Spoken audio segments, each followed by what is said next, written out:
How wonderful is the living world! The wide range of living types is amazing. The extraordinary habitats in which we find living organisms, be it cold mountain, deciduous forest, oceans, freshwater lakes, desert or hot springs, leaves are speechless. The beauty of a galloping horse, of the migrating birds, the valley of flowers, or the attacking shark evokes awe and a deep sense of wonder.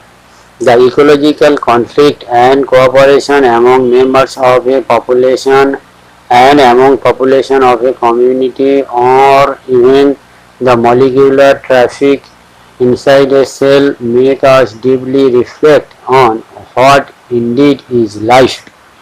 This question has two implicit questions within it. The first is a technical one and seeks answer to what living is and opposed to the non-living, and the second is a philosophical one and seek answer to what the purpose of life is. As scientists, we shall not attempt answering the second question. We will try to reflect on what is living. What is living? When we try to define living, we conventionally look for distinctive characteristics exhibited by living organisms. Growth, reproduction, ability to sense an environment and mount a suitable response come to our mind immediately as unique features of living organisms. One can add a few more features like metabolism, ability to self-replicate, self-organize, interact and emergence to this list. Let us try to understand each of these. All living organisms grow, increase in mass and increase in number of individuals are twin characteristics of growth. A multicellular organism grows by cell division. In plants, this growth by cell division occurs continuously throughout their lifespan. In animals, this growth is seen only up to a certain age. However, cell division occurs in certain tissues to replace lost cells. Unicellular organisms grow by cell division. One can easily observe this in vitro culture by simply counting the number of cells under the microscope. In majority of higher animal and plants, growth and reproduction are mutually exclusive events. One must remember that increase in body mass is considered as growth. Non-living objects also grow if we take increase in body mass as a criterion of growth. Mountain, boulders and sand mounds do grow. However, this kind of growth exhibited by non-living objects is by accumulation of materials on the surface. In living organisms, growth is from inside. Growth, therefore, cannot be taken as defining property of living organism. Conditions under which it can be observed in all living organisms have to be explained, and when we understand that it is a characteristic of living system, a dead organism does not grow. Reproduction, likewise, is a characteristic of living organism. In multicellular organism, reproduction refers to the production of progeny possessing features more or less similar to those of parents. Invariably, and implicitly we refer to sexual reproduction. Organisms reproduce by asexual means also. Fungi multiply and spread easily due to the millions of asexual spores they produce. In lower organisms like yeast and hydra, we observe budding. In planaria flatworm, we observe true regeneration, that is, a fragmented organism regenerates the lost part of its body and become a new organism. The fungi, the filamentous algae, the protonema of mosses all easily multiply by fragmentation. When it comes to unicellular organisms like bacteria, unicellular algae or amoeba, reproduction is synonymous with growth, that is, increase in number of cells. We have already defined growth as equivalent to increase in cell number or mass. Hence, we notice that in single cell organism we are not very clear about the usage of these two terms, growth and reproduction. Further, there are many organisms which do not reproduce: mules, sterile worker bees, infertile human couple, etc. Hence, reproduction also cannot be an all-inclusive defining characteristic of living organism. Of course, no non-living object is capable of reproducing or replicating by itself. Another characteristic of life is metabolism. All living organisms are made of chemicals. These chemicals, small and big, belonging to various classes, size, function, etc., are constantly being made and changed into some other biomolecules. These conversions are chemical reactions or metabolic reactions. There are thousands of metabolic reactions occurring simultaneously inside all living organisms, be they unicellular or multicellular. All plants, animals, fungi and microbes exhibit metabolism. The sum total of all chemical reactions occurring in our body is metabolism. No non-living object exhibits metabolism. Metabolic reaction can be demonstrated outside the body in cell-free system, and isolated metabolic reactions outside the body of an organism performed in a test tube is either living or nor non-living. Hence, while metabolism is a defining feature of all living organisms without exception, isolated metabolic reactions in vitro are not living things but surely living reactions.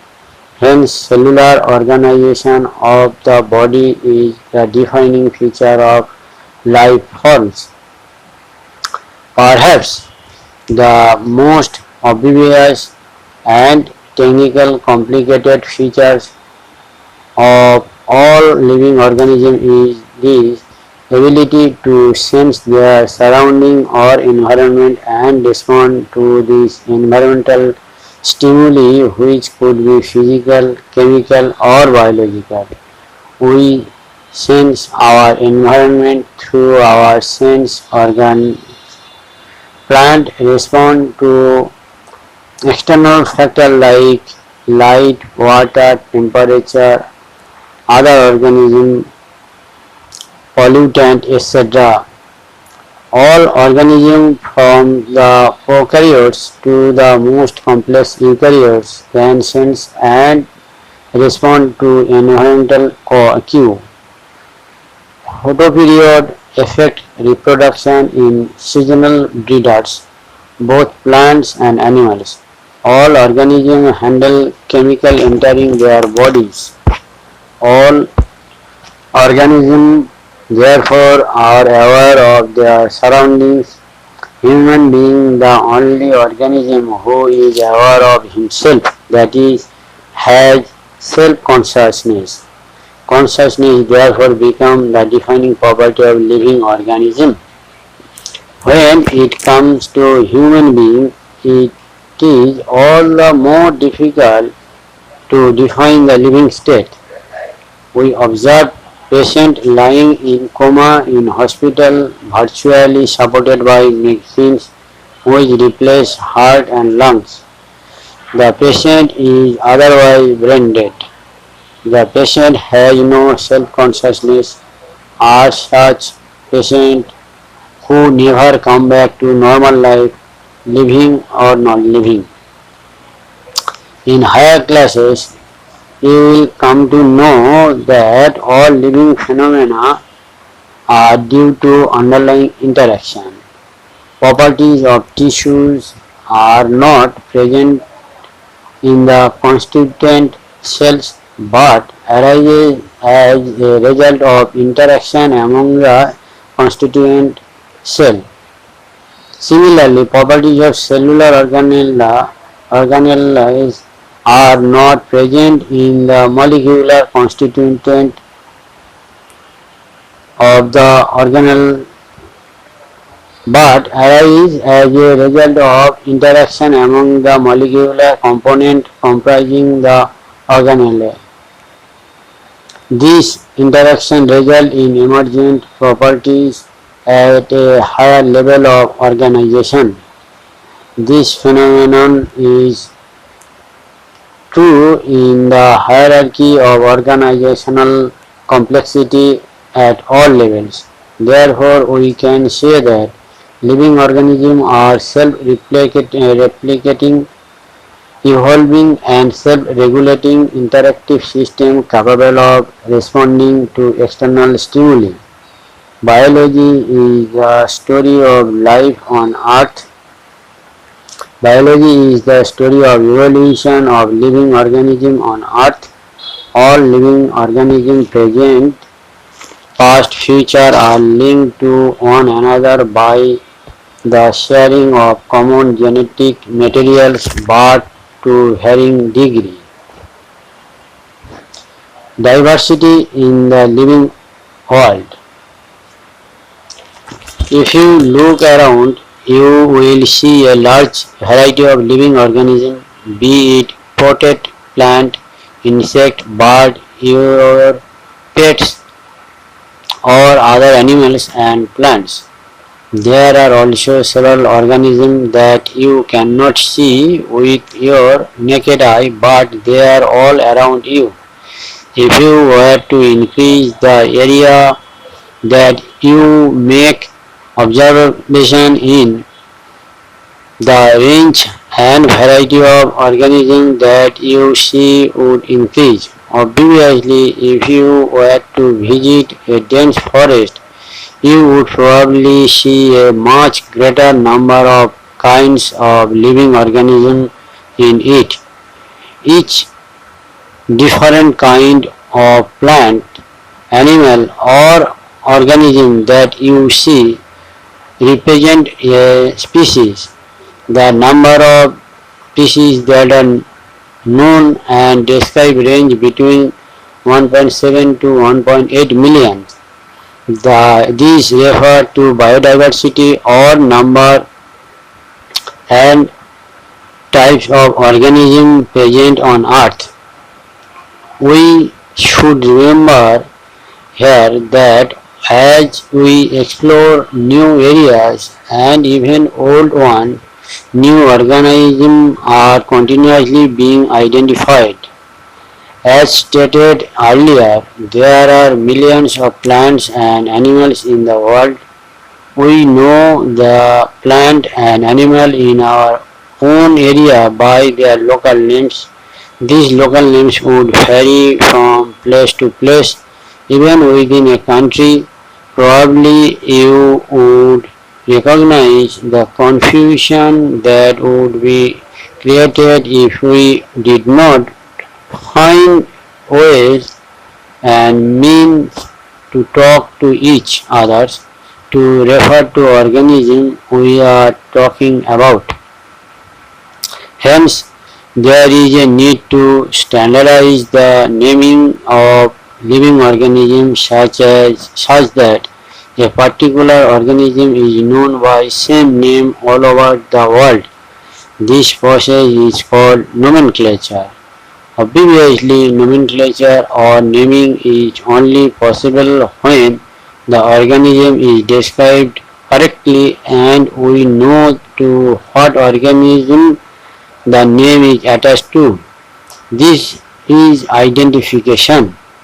In order to facilitate the study, number of scientists have established procedures to assign a scientific name to each known organism.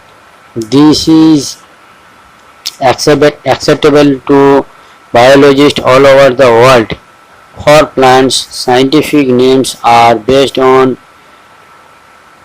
agreed principles and criteria, which are provided in the International Code for Botanical Nomenclature (ICBN). You may ask, how are animals named?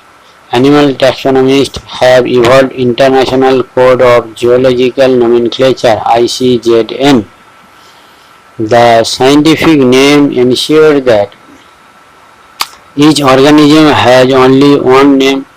Description of any organism should enable the people in any part of the world to arrive at the same name. They also ensure that such a name has not been used for any other known organism. Biologists follows universally accepted principle to provide scientific name to known organism. Each name has two components, the generic name and specific epithet. This system of providing a name with two components is called binomial nomenclature.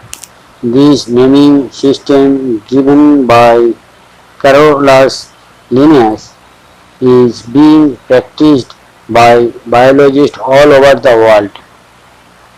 This naming system using a two-word format was found convenient. Let us take the example of mango to understand the way of providing scientific name better. The scientific name of mango is written as Mangifera indica. Let us see how it is a binomial name. In this name, Mangifera represents the genus, while indica is a particular species or a specific epithet. Other universal rules of nomenclature are as follows. 1. Biological names are generally in Latin and written in italics. They are Latinized or derived from Latin irrespective of their origin. 2. The first word in a biological name represents the genus while the second component denotes the specific epithet. 3. Both the words in a biological name, when handwritten, are separately underlined or printed in italics to indicate their Latin origin. 4.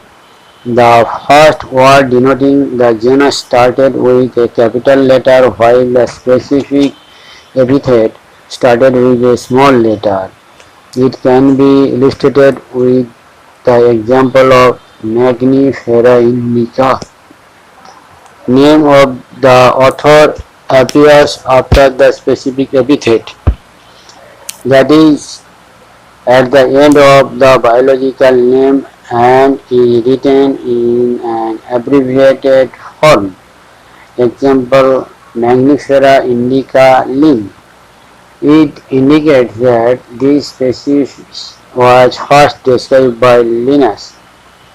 Since it is nearly impossible to study all the living organisms, it is necessary to devise some means to make this possible. This process is classification. Classification is the process by which anything is grouped into convenient categories based on some easily observable characters. For example, we easily recognize groups such as plant or animal or dogs, cats or insects. The moment we use any of these terms, we associated certain character with the organism in that group. What image do we see when you think of a dog? Obviously, each one of us will see dog and not cat. Now, if we were to think of any Alsatian, we know what we are talking about. Similarly, suppose we were to say mammals. You would of course think of animal with external ears and body hair. Likewise in plant, if we try to talk of wheat, the picture in each of our mind will be of wheat plants, not of rice or any other plants. Hence all these dogs, cats, mammals, wheat, rice, plant, animal, etc. are convenient categories we use to study organism. The scientific term of this category is taxa. Here you must recognize that taxa can indicate categories at very different levels. Plants also form a taxa. Wheat is also a taxa. Similarly, mammals, dogs are all taxa, but you know that a dog is a mammal and mammal are animal. Therefore, animal, mammal and dog represent taxa at different levels. Hence, based on characteristics, all living organisms can be classified into different taxa. This presents the classification of taxonomy, external and internal structure, along with the structure of cell development process and ecological information of organism are essential and form the basis of modern taxonomic studies. Hence, characterization, identification, classification, nomenclature are the processes that are basic to taxonomy. Taxonomy is not something new. Human beings have always been interested in knowing more and more about the various kinds of organisms, particularly with reference to their own use. In early days, human beings needed to find source for their basic needs of food, clothing and shelter. Hence, the earliest classification were based on the uses of the various organisms. Human beings were since long not only interested in knowing more about different kinds of organisms and their diversities, but also relationships among them. This branch of study were referred to as systematic. The word systematic is derived from Latin word systema, which means systematic arrangement of organisms.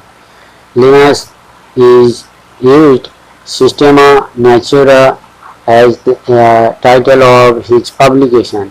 The scope of systematic was later enlarged to include identification, nomenclature and classification. Systematic takes into account evolutionary relationship between organisms. Taxonomic categories. Classification is not a single-step process but involves hierarchy of steps in which each step represents a rank or category. Since the category is a part of overall taxonomic arrangement, it is called the taxonomic category, and all categories together constitute the taxonomic hierarchy. Each category referred to as a unit of classification in fact represent a rank and is commonly termed as taxon. Taxonomic categories and hierarchy can be illustrated by an example. Insect represent a group of organisms sharing common features like three pairs of joint legs. It means insects are recognizable concrete objects which can be classified and thus were given a rank or category. Can you name other such groups or of organisms? Remember, groups represent category. Category further denotes rank. Each rank or taxon in fact represents a unit of classification. These taxonomic groups categorized are distinct biological entities and not merely morphological aggregates.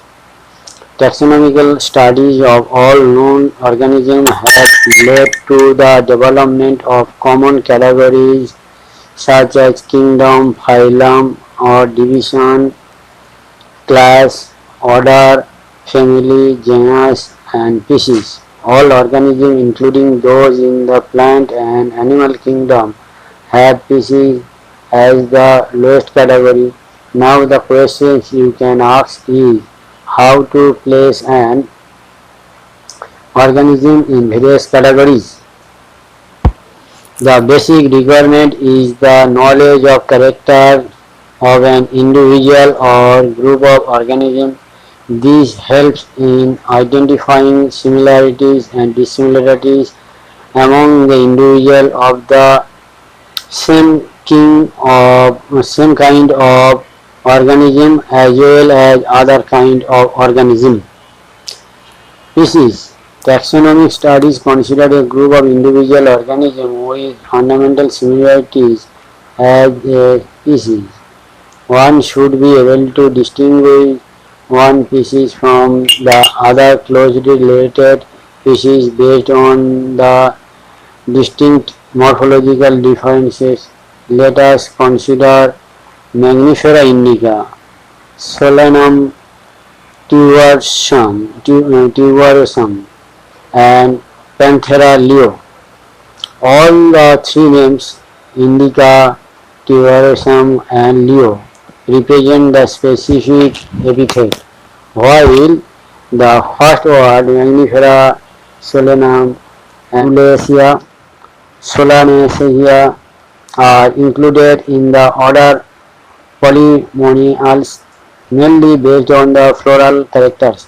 The animal order Carnivora includes families like Felidae and Canidia. Class. This category includes related orders. For example, order Primata comprising monkey, gorilla and gibbon is placed in class Mammalia along with order Carnivora that includes animals like tiger, cat, dog. Class Mammals has other order also. Phylum. Classes comprising animals like fishes, amphibia, reptiles, birds along with mammals constitute the next higher category called phylum. All these based on the common features like presence of notochord and dorsal hollow neural system are included in phylum Chordata. In case of a plant, classes with a few similar characters are assigned to a higher category called division. Kingdom. All animals belongs to various phyla are assigned to the highest category called kingdom Animalia in the classification system of animals. The kingdom Plantae on the other hand is distinct and comprises all plants from various divisions. Henceforth, we will refer to these two groups as animal and plant kingdoms. The taxonomic categories from species to kingdom have been shown in ascending order starting with the species in figure. These are the broad categories. However, taxonomists have also developed subcategories in this hierarchy to facilitate more sound and scientific placement of various taxa. Looking at the hierarchy in the figure, can you recall the basis of arrangement? Say for example, as we go higher from species to kingdom, the number of common characteristics goes on decreasing. Lower the taxa, more are the characteristics that are members within the taxon share. Higher the category, greater is the difficulty of determining the relationship to other taxa at the same level. Hence, the problem of classification becomes more complex. The table indicates the taxonomic categories to which some common organisms like housefly, man, mango, and wheat belong. Common name man, biological name Homo sapiens, genus Homo, family sapiens, family Hominidae, order Primata, class Mammalia, division or phylum Chordata. Housefly, Musca domestica, genus Musca, family Muscidia, order Diptera, class Insecta, phylum Arthropoda. Taxonomical aids. Taxonomic studies of various species of plant, animal and other organisms are useful in agriculture, forestry, industry and in general in knowing our bioresource and their diversity. These studies would require correct classification and identification of organism. Identification of organism requires intensive laboratory and field studies. The collection of actual specimens of plant and animal species is essential and is the prime source of taxonomic studies. These are also fundamental to studies and essential for training in systematic. It is used for classification of an organism and the information gathered is also stored along with the specimens. In some cases, the specimen is preserved for future studies. Biologists have established certain procedures and techniques to store and preserve the information as well as specimens. Some of these are explained to help you understand the uses of these aids. Herbarium. Herbarium is a storehouse of collected plant specimens that are dried, pressed and preserved on sheets. Further, these sheets are arranged according to a universally accepted system of classification. These specimens, along with their description on the herbarium sheet, become a storehouse or repository for future uses. The herbarium sheets also carry a label providing information about date and place of collection, English, local and botanical names, family, collectors' names, etc. Herbaria also serve as quick referral system in taxonomical studies. Botanical garden. These specialized gardens have collection of living plants for reference. Plant species in this garden are grown for identification purposes and each plant is labeled indicating its botanical or scientific name and its family. The famous botanical gardens are at Kew, England, Indian Botanical Garden, Howrah, India, and at National Botanical Research Institute, Lucknow, India. Biological museums are generally set up in educational institutes such as school and college. Museums have collection of preserved plant and animal specimens for study and reference. Specimens are preserved in the container or jar in preservative solutions. Plant and animal specimens may also be preserved as dry specimens. insects are preserved in insect box after collecting, killing, and pinning. Larger animals like birds and mammals are usually stuffed and preserved. Museums often have collections of skeleton of animals too. Zoological park. These are places where wild animals are kept in protected environments under human care and which enable us to learn about their food habits and behavior. All animals in a zoo are provided as far as possible the conditions similar to their natural habitats. Children love visiting these parks, commonly called zoos.